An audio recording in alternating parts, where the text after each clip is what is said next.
غم کا دل ربا بے خطا مارا گیا۔ آپ تمام مومنین و مسلمین کی خدمت میں، خصوصاً امام زمان علیہ الصلوۃ والسلام کی خدمت میں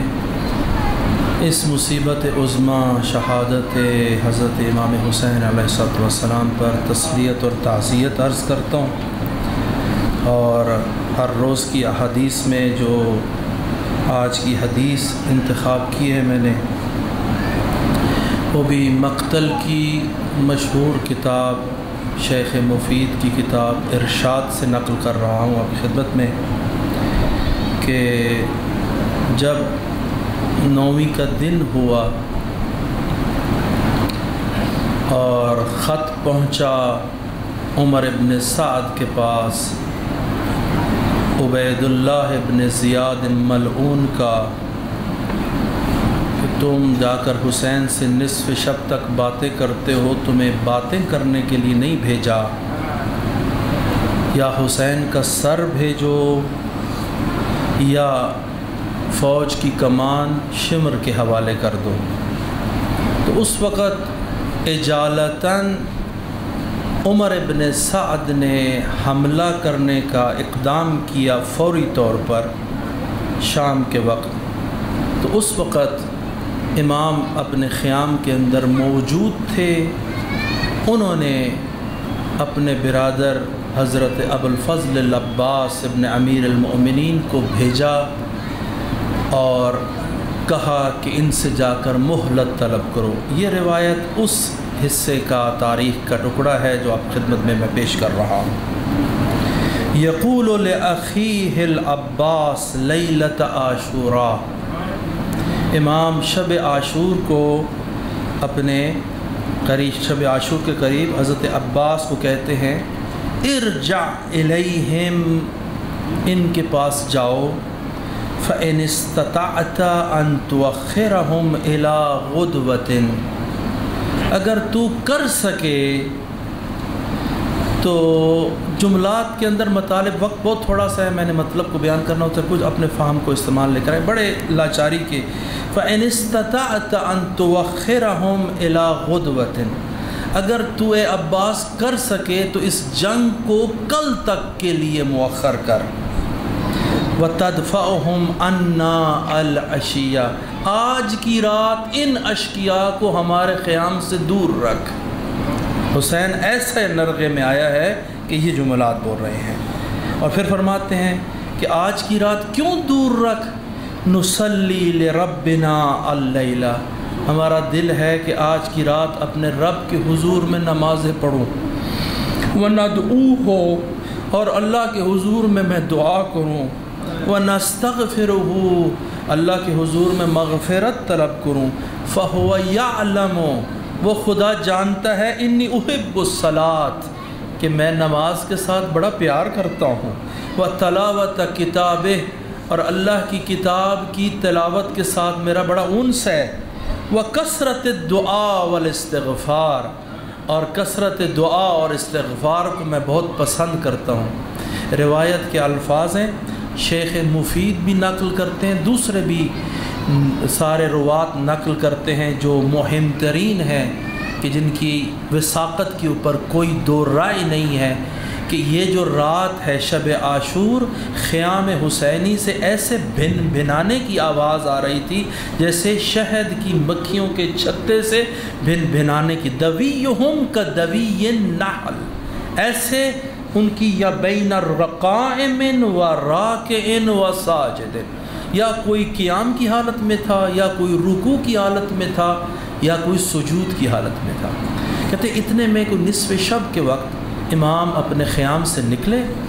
اور باہر کی طرف چلے، تو نافع ابن ہلال جملی، وہ امام کا خاص فدائی، امام کے پیچھے پیچھے، امام نے کہا ہے کہ کون میرے پیچھے آ رہا ہے؟ تو یہ نافع کہتے ہیں، نافع کہ میں ہوں یا مولا، تو کیوں میرے پیچھے آ رہے ہو؟ کہتے ہیں کہ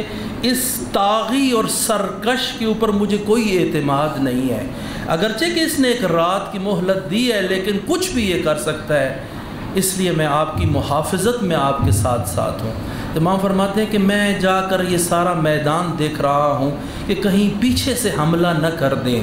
پھر امام واپس آتے ہیں سارے میدان کا ملاحظہ کر لینے کے بعد، اور آ کر حکم دیتے ہیں کہ اہل بیت کے خیام اور اصحاب کے خیام سارے اکٹھے باندھ دیے جائیں، یعنی اکٹھے ہوں، ان کی باغیں ان کے ساتھ، ایسے ان خیاموں کو ایک ہلال کی مانند امام نے یہ خیام کو بنایا ہے کہ اس ہلال سے پیچھے خندق کھدوائی تاکہ اگر کوئی حملہ کرے تو سامنے سے حملہ کرے، پیچھے سے کوئی حملہ نہ کر سکے۔ اچھا، جب یہ امام جا رہے ہیں اور جب خیام کے اندر گئے، اب نافع کھڑا رہا، فدائی دیکھیں، عاشق دیکھیں امام کا کہ امام اندر چلے جائیں۔ جب امام اندر چلے گئے تو امام کی ہمشیرہ زینب بنت علی نے امام سے گفتگو کی کہ یا حسین یا ابا عبداللہ، کیا آپ نے اپنے اصحاب کو آزمائش کر لیا ہے؟ تو امام کہتے ہیں کہ ہاں، میں نے ان کی بڑی آزمائش کی ہے، یہ میرے لیے جنگ کرنے کے لیے، میرے رکاب میں جنگ کرنے کے لیے اور اپنی زندگیاں قربان کرنے کے لیے اتنے عاشق ہے کہ جتنا بچہ اپنی ماں کے دودھ کے ساتھ بھی اتنا عاشق نہیں ہوتا، یہ ایسے میرے رکاب میں جنگ کرنے کے لیے آمادہ ہے۔ تو جناب زینب سلام اللہ علیہا مطمئن ہوگی، لیکن نافع کہتا ہے میں یہ جملے سن رہا تھا، میں نے جب یہ جملے سنے تو کہتے ہیں کہ میرے دل میں رونا جو ہے نا میرے گلوں میں پھنس گیا، نہ میں اونچا رو سکتا تھا کہ کہیں امام کے خیام کے اندر کوئی مشکل نہ پیش آ جائے اور خواتین جو ہیں وہ ناراحت نہ ہوں، لیکن میں اپنے آپ کو کنٹرول نہیں کر سکا، ضبط نہیں کر سکا۔ میں گیا حبیب ابن مظاہر کے پاس اور اسے کہا کہ جناب زینب سلام اللہ علیہا بنت علی یہ کہہ رہی ہے۔ حبیب ابن مظاہر کہتا ہے کہ ہم اس بی بی کے لیے اپنی جانیں بھی قربان کرنے کے لیے تیار ہیں۔ تو نافع کہتا ہے اگر ایسا ہے تو اٹھو، اور اٹھ کے جا کر بی بی کی خدمت میں جائیں اور جا کر ان کو اظہار کرے کہ ہم آپ کے لیے جانیں قربان کرنے کے لیے تیار ہیں۔ حبیب کہتا ہے بالکل تم صحیح کہتے ہو۔ حبیب باہر نکلا جیسے شیر نہیں نکلتا، شیر کی طرح باہر نکلا، غرایا اور کہا اٹھو اے جوانوں، کدھر ہو تم سب؟ تو سارے اصحاب باہر آنے لگے۔ اتنے میں راوی کہتا ہے کہ بنی ہاشم کے جوان بھی باہر آنے لگے۔ تو حبیب کہتا ہے نہیں، تم سردار ہو، تم اپنی جگہ پر برقرار رہو، تمہیں نہیں بلایا، ہم نے غلاموں کو بلایا ہے کہ آئے ہم جمع ہو جائے۔ سب کو جمع ہو کے یہ واقعہ بیان کرتا ہے، سارے پریڈ کرتے ہوئے، کہتے ہیں زمین پر دھمک کی آواز آ رہی تھی، پریڈ کرتے ہوئے جناب زینب بنت علی کے خیام کے سامنے جمع ہو گئے اور آ کے کہتے ہیں اے زینب بنت علی، ہم اپنی جانوں کو آپ کے بھائی پر اور اس دین پر قربان کر دیں گے، ہماری یہ سامنے تلواریں موجود ہیں، اگر آپ ابھی بھی حکم کریں تو انہی تلواروں کے ساتھ اپنی گردنیں قلم کر دیں۔ ہمیں اپنے آپ کو اس راہ اسلام میں اس طرح سے آمادہ کرنا ہے، ایسے عاشق بننا ہے کہ جیسے یہ امام کے عاشق تھے۔ تبھی تو ہم کہتے ہیں یا لیتنا